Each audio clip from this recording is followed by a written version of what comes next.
So those of you who wanted a Budokai 2 story mode playthrough, you're going to get something like that anyway, because board game! Hooray. Yeah, now we get to play the worst part of an otherwise really good fighting game. So... basically the way it handled is that you go to the boss and move along. You move the piece so you get to the destination, and in this case a Goku clone, and you have a certain amount of... Now what happens when you run out of turns? Is the game over? Yeah, for some reason. Okay. For some, yeah, I guess you get a heart attack. So oh, we forgot to take our medicine. Eat medicine, yeah. Yeah. The virus! Yeah, but as you're going along the way to your end destination, sometimes more clones can appear. Sometimes you get a special fight, which is like higher level, but you get more experience for fighting it. What does the experience do exactly? It just boosts your stats. Oh, this is one of those fighting games with stats, then? Yeah, you can also earn like perks, like attack power up or defense of course, up, and shit like that. The thing about that is it's all in the story mode, right? Just the story mode. So it's all just stuff that's piled unceremoniously on top of the normal game balance, right? Yeah, and other characters are, for story mode purposes, are locked behind certain battles. Like, you have an end destination, but if you notice, like, Crillon or Yamcha on the other side of the board, if you go out of your way to rescue them, you can recruit them for your team, because you're supposed to have 3 characters at once. Right now, you only have 1. Oh, it's got one of those Marvel vs. Capcom tag things going on. Yeah. Well, you got a trophy for wanting to talk to people. Well, if there's one thing... For literally just going forward. Oh, man, you guys were making fun of Final Bout, but all I see in this game is Gokus. Out of... Hey, did you see on Twitter the team of 3 Gokus? Yeah. Super Saiyan Goku, Super Saiyan God, Super Saiyan Goku, and Goku Black. Goku's everywhere. It always amuses me when an anime character acknowledges how stupid their hair is. And it's probably the only funny moment in Dragon Ball Evolution too, where Goku actually tries to flatten his hair and can't do it. That was a good joke. It was one good joke. Enough talking, can we fight? Oh, here the clones are very patient. Yeah. Now here's another problem with Goku's story in particular. Even when you get past the halfway point, you'll see there are question mark icons on certain battles. Those let you do tutorial sequences before the fight really even begins. Okay, I'm going to admit, this is kind of a fun little character moment. Oh, the story mode has lots of those. There's a lot of attention to detail's been put in there. They just forgot to include a fucking story while they're at it. Yeah, it's just charming, is all. It's because this is totally what Goku's reaction would be. Moments, but no substance. Yeah, basically, that amounts to fighter's story. Yeah, like Gotenks harping on Nappa not being able to go Super Saiyan. It's pretty good. Yeah, sure. Either that or, like, what would a Super Saiyan Nappa look like? Yeah. You think my goatee would grow?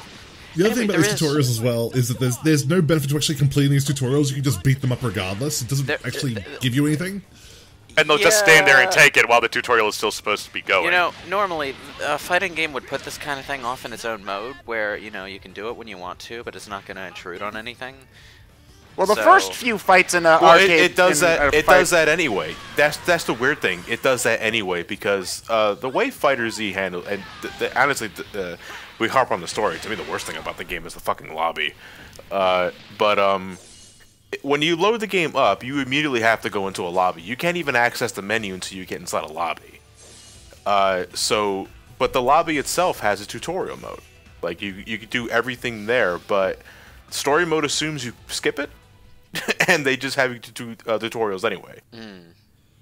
I think the story mode was really a reaction to the negative feedback that Capcom got for Street Fighter V, and they really just wanted to cover their bases with this one, make sure there was nothing anyone could complain about there being any missing content. Well, okay, the negative press that Capcom got for Street Fighter V wasn't just for any specific piece of missing content.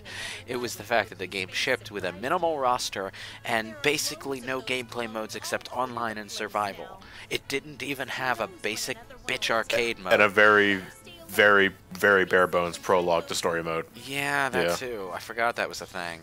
Probably because it was so insignificant. You fought like maybe 3 fights per character, Yeah. and you got a few still life cutscenes.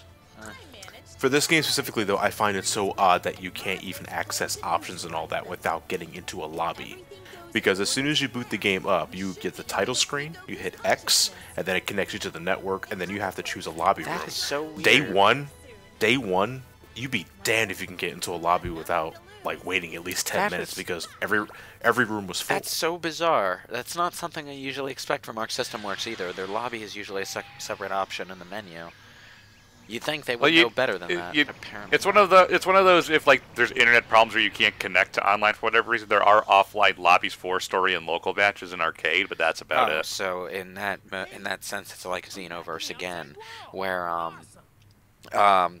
you could play the game offline if you wanted, but it didn't necessarily present you the option.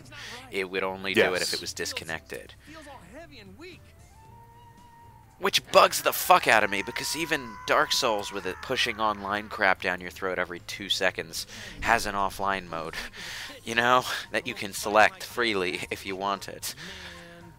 Yeah, I feel like it would have been a lot better if they did it like they did with Guilty Gear, where you had your menus and whatnot, and then when you went into online, you got the whole 3D experience where you got to wander around as an avatar and whatnot. It's just so. It's just such a dumb design choice to force you to go into a lobby to do anything, though, because at that point you're basically wasting bandwidth just to play your single-player modes. It's. Yeah. I mean, the internet should not be treated like everyone has all the internet they could have. People who live in different parts of the country have worse connection than others, you know? Yeah, think about Kentucky. Why should I think about Kentucky? I mean, I don't have to worry about this because I live in New Jersey. Our population density basically requires our internet connection bandwidth to be really good at all times. So it's not a problem for me, but someone who lives out in the country might have problems with this kind of thing. You know? Yeah. No, it's a valid point. We'll see how that goes as network infrastructure either deteriorates or they actually decide to do something about it. But for now, it's not a good system, but it could definitely be worse. Well, yeah, I mean, it's not like always online DRM because technically it's not preventing you from playing the game if you're offline, but it's an extra dose of unneeded inconvenience for people who don't need it or who. And it should be stressed, like all the things that we've been complaining about thus far is really in some way mitigated because the core game itself is so fantastic. Yeah, it's kind of like okay. You've got a Three Musketeers bar, all right? I don't care if you don't like chocolate. Hear me out. Assume you like. Imagine that you're a person who likes chocolate. If that's the case, get a Three Musketeers bar, and you've decided to wrap it in a piece of lined paper instead of a plastic wrapper. You know, you've got to tear apart that piece of paper, then you've got to pick the paper off the candy bar before you can eat it.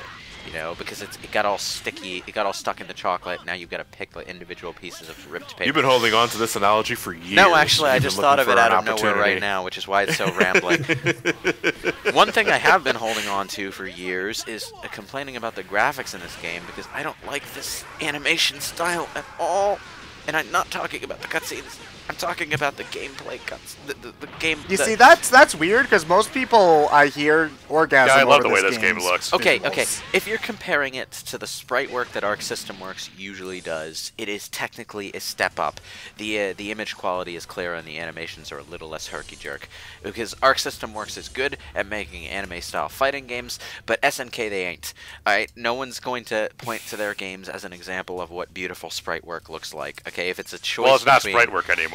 If it's a choice between Persona 4 Arena and King of Fighters 13, I know which one I'm going to point to as an example of what beautiful sprite work looks like. A fun fact about King of Fighters 13 is that the sprites of that game were all 3D models originally that they traced over by hand.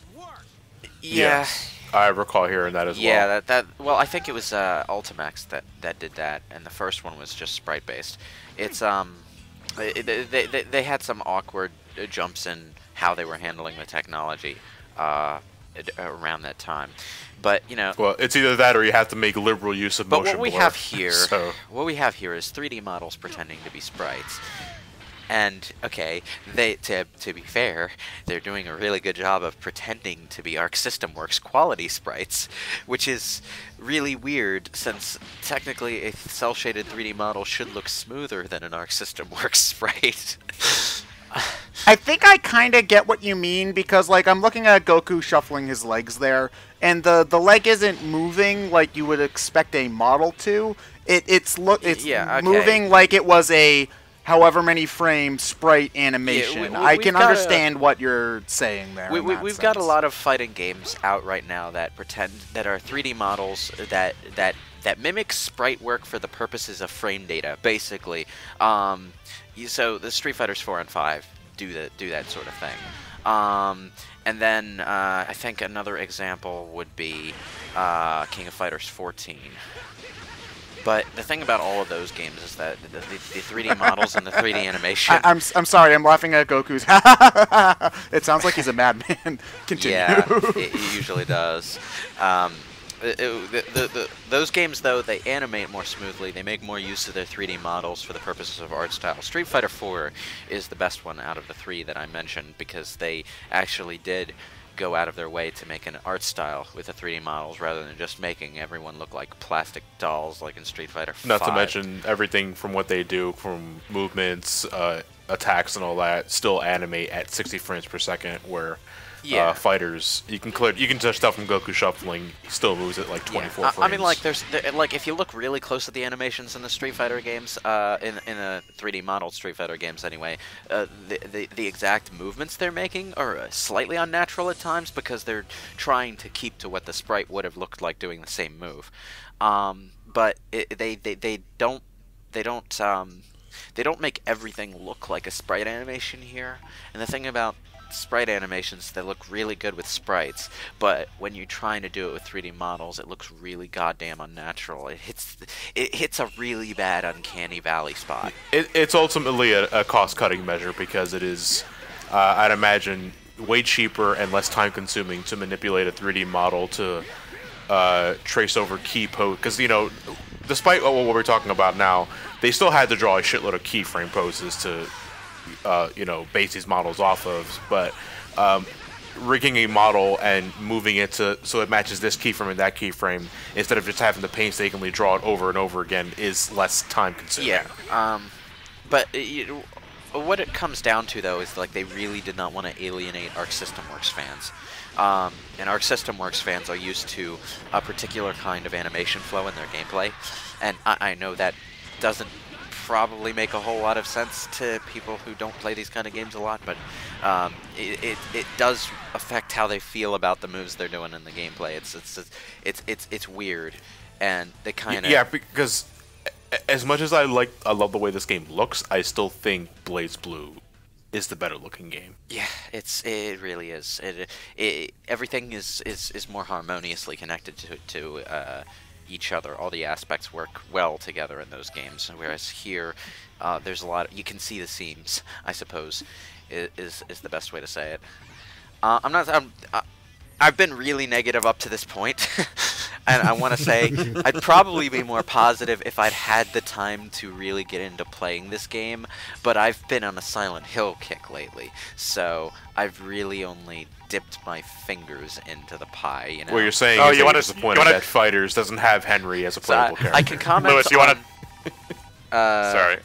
I can comment on the way things look and my thoughts on the story mode, but I really can't muster a whole lot of enthusiasm for the positive aspects of the gameplay, even though I know in my head that they're there and they're strong, you know? Lewis, you want to talk about horror, though? Try getting a one-on-one match online in this thing. Oh my god, yeah. You guys had a bit of struggle. I remember you posting it on Twitter. Okay, you say that. A couple of days ago. You say that, but you see, by the time I got around to actually trying to play this game online, I probably would have all evened itself out anyway. Because, okay, I like fighting games. I'm not very good at them, and when you're not very good at a fighting game, which I should stress is not the same as being bad at a fighting game. When you're bad at a fighting game, people know, trust me. But I'm just like, I'm perpetually at the level of decent average at any fighting game that I play, which means I'm horrible at online, because like 90% of the players you play online have spent hours practicing fighting games and are way better than I am, which means I never win a single online match. Yeah. Even though I could probably hold my own in the hard modes in single player. Yeah, that's a good point, because it's you can know how to play and be able to play without just button mashing. Yeah. So you can be okay at the game, but playing online is just not fun if you're playing against people who are really good at the game, and you're just losing over and over. And I should stress, like, this is I'm talking about fighting games I've had time to sit down and play before playing online. Yeah, I was pretty goddamn terrible at Tekken 7 when I played that, but that's because I hadn't played Tekken in like 2 years, and it was the first time I picked it up. And we hadn't exactly given ourselves a warm-up period of any sort. We just sort of jumped in to fuck around. So I was terrible at Tekken at that point. But if I remember, I was semi-decent at it when we played another Tekken game a couple years back. Oh yeah, we played Tag Tournament. Yeah. 2, I think. And Tekken is one of the fighting games I'm actually not quite as good at, because I find the way it handles movement and controls kind of stiff. I'm better at Dead or Alive, and I'm semi-decent at the 2D sprite-based fighting games, because they have they all kind of share a gameplay framework that is really easy to jump from one game to the other. Basically, they have the same blocking and combo systems between them, even if the button layouts are different.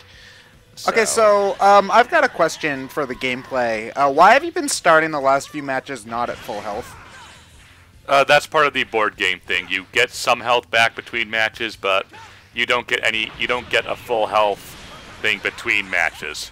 Oh. Huh. It's to encourage character swapping once you unlock that, which we haven't done. Okay. Which is also kind of dumb, because the first 2 story modes are painfully easy. And the third story mode, where it actually gets hard, you only have 3 characters to really choose from. So that's a mode that I think Arc System Works includes in their other games, just usually not in a board game format or as part of their story mode. Like, I think there's a mode like that in Persona 4 Arena Ultimax, where you have like a character that you're leveling up from fight to fight, and you gain a certain amount of health back with every victory, and the object is to see how long you can last through it without losing. I haven't played Ultimax in ages. It's on my PSN account, but I uninstalled it ages ago. I never spent that. Hi, Crillon. I never spent that much time in the mode though, because if I wanted to play single player, I would really just go into the arcade mode. What do you guys think about, I'm curious, the auto combos in this game? Because auto combos have been a big thing in a lot of fighting games recently, and especially in this game, they are quite actually strong in terms of the damage you can get with them. Wait, auto combos, like, I guess I'm not surprised to hear that they're in this game, because they were in Persona 4 Arena Ultimax as well. You mean like where there's one button that you can press over and over to do a sort of a specific combo, but it's less potent than if you did the combo properly? Yeah, absolutely. But the thing is, like with a lot of games, as you said, the combo that you get through mashing is just not all that good. But in this game, they're actually quite good, to the point where if you choose Super Saiyan, God Super Saiyan Goku, his auto combo for light goes mid, low, overhead. So you have to block it 3 different ways if you don't know what's coming. Yeah, that's pretty devious for an auto combo. That's the sort of thing that players usually would have to do on their own. You need the reflexes of a god to counter Super Saiyan. But that god too. Goku. Well, if you know what the auto combo is, you don't necessarily need reflexes. If the player is the type to spam that, and you catch onto that, you can just repeat that blocking sequence ahead of time and catch the combo that way.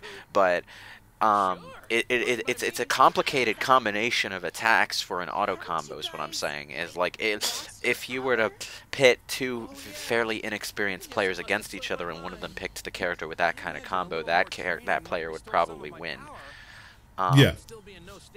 So it's just, I was just surprised by how strong the auto combos were in this game, to the point where people have been making memes about, like, having arcade sticks with only 1 button for Dragon Ball FighterZ and things like that. Well, I guess 2 buttons. You got the attack button and Dragon Rush. You say that, but Tekken on the Wii, Tekken Tag Tournament on the Wii U rather, had like hot button keys you could assign to the touch screen for entire combos. It was could get a bit crazy if you knew how to use that. Yeah. Although I mostly just used it to have the combos on the screen, so I wouldn't have to remember them as. It could backfire on the player when they used that, though, because if you pushed that combo hotkey, you were committing to the entire combo without hit confirm, you know? So it could seriously backfire on you. Okay, so... I'm inside Crillon now. And Crillon was touched in a way he'd never been touched before by Goku. So, if they have the random soul in them, they can fight, and if they don't, they can't fight, which is their excuse for why... Their power is essentially next to 0 without the soul in them. So that's why Goku and Krillin can't fight the bad guys at the same time in their dumb story. Yeah. Excuse. Well, they can, because you get tag teams. Yeah, but, like, I mean, both... Well, I mean, granted, this is Dragon Ball, so this is, like, the one franchise where you don't have to explain why everybody's doing everything one-on-one, because this is just Dragon Ball MO anyway. But... whatever. Yeah, it's a flimsy premise, basically. I mean, flimsy premises are, like, the king of story modes, but... It's I don't know. Yeah. Every fighting game story mode has to have a justification on why every character in the story, respectively, is on even grounds. You know, Injustice had the happy pills. It's just a matter of how, with a licensed property like this, it's a matter of how reasonable it is. Honestly, I still think the happy pills from Injustice are worse, because I think the power gap in that is so much higher, but, you know, whatever.